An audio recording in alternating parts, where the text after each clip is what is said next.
Okay, let's dive into this. Welcome to the Explainer.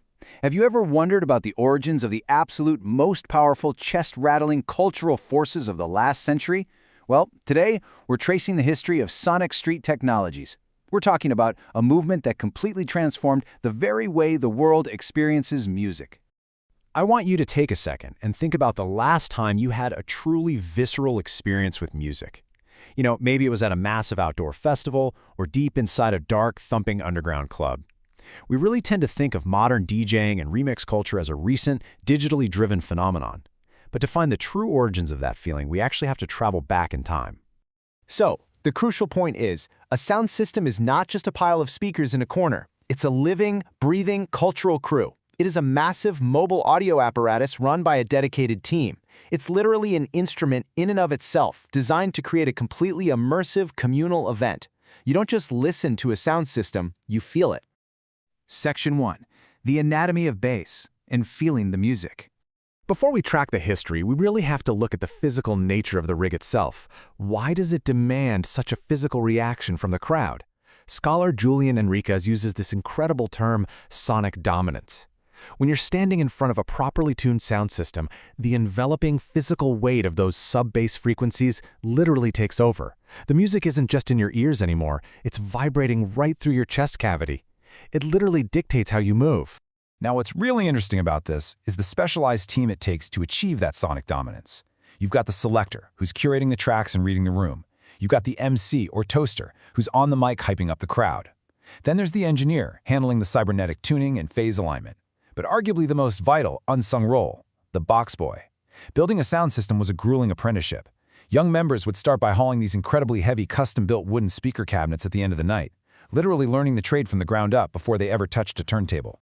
And trust me, those speaker boxes were heavy for a reason. These crews were pushing massive power. We're talking custom-built, scooped bass bins frequently pushing 30,000 watts of power or more. To put that into perspective, 30,000 watts is enough power to practically vibrate your teeth out of your skull. It easily eclipsed the standard commercial club setups of the era. They were using massive 18-inch woofers housed in marine-grade wood just to project those low frequencies laterally across huge outdoor crowds. Section 2. Kingston's audio pioneers and their post-war ingenuity. So, let's drop the stone in the pond. Where did this all begin? We have to go to the epicenter, working-class Jamaica in the harsh economic aftermath of World War II. It's a story of pure, bootstrapped ingenuity. In 1947, a former Royal Air Force radar technician named Hedley Jones scavenged military parts to build Jamaica's very first high-fidelity amplifier. Then, by 1950, a hardware store owner named Tom Wong launched Tom the Great Sebastian, the island's first massive commercial sound system.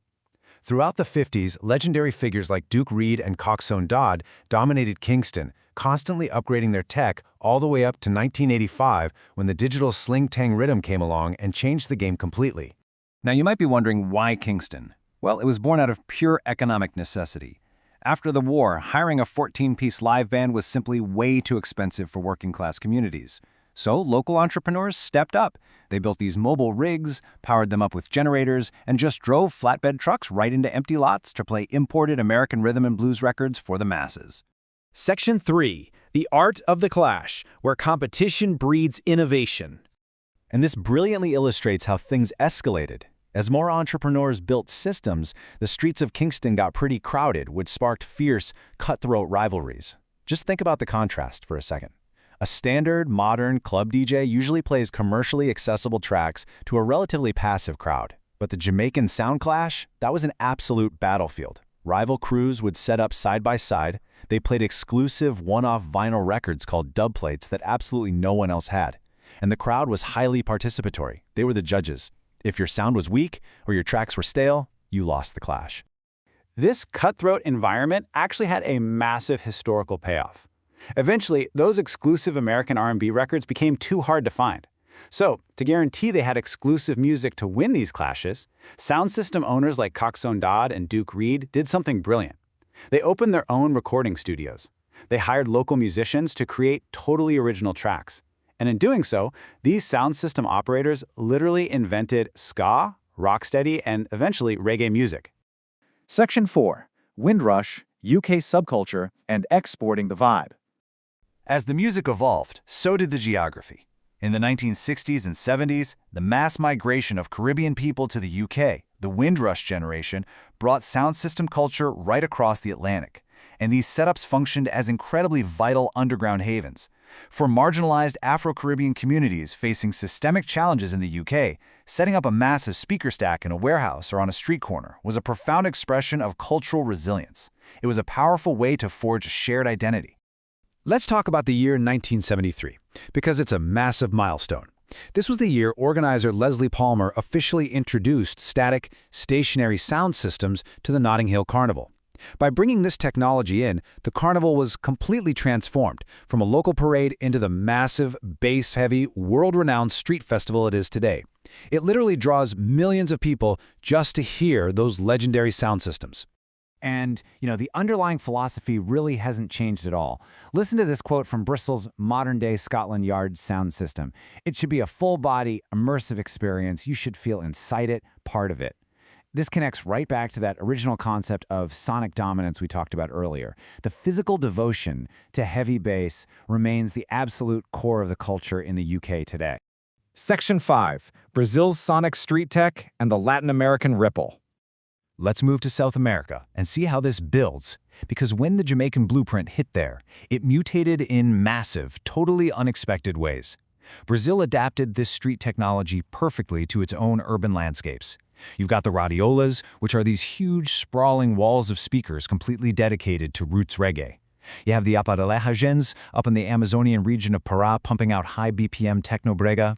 You've got towering paredões de funk for Brazilian funk parties. And there are even paredões automotivos, where an unbelievable amount of amplification is packed directly into the trunks of cars.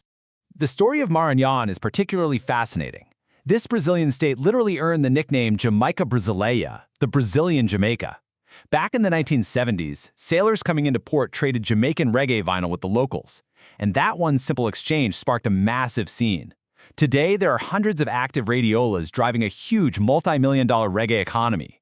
They even developed a unique local dance style called reggae agarragio, which is officially recognized by UNESCO as an intangible cultural heritage. Section 6. A Global Musical Legacy, from Kingston straight to the Bronx. As we look at how this Jamaican street tech served as the absolute foundation for global pop culture, this is where all the dots finally connect. In the 1970s, a Jamaican immigrant named Clive Campbell, who you probably know better as DJ Kool Herc, started throwing block parties in the Bronx, New York. But he didn't just bring records, he brought the whole culture.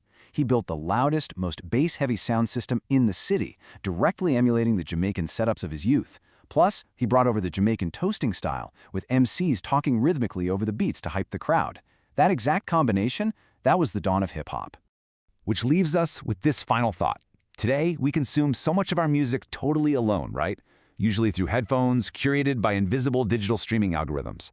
But there is an irreplaceable, undeniable magic to gathering around a massive, chest-rattling stack of speakers. Sound system culture demands that you show up, feel the bass, and become part of a community.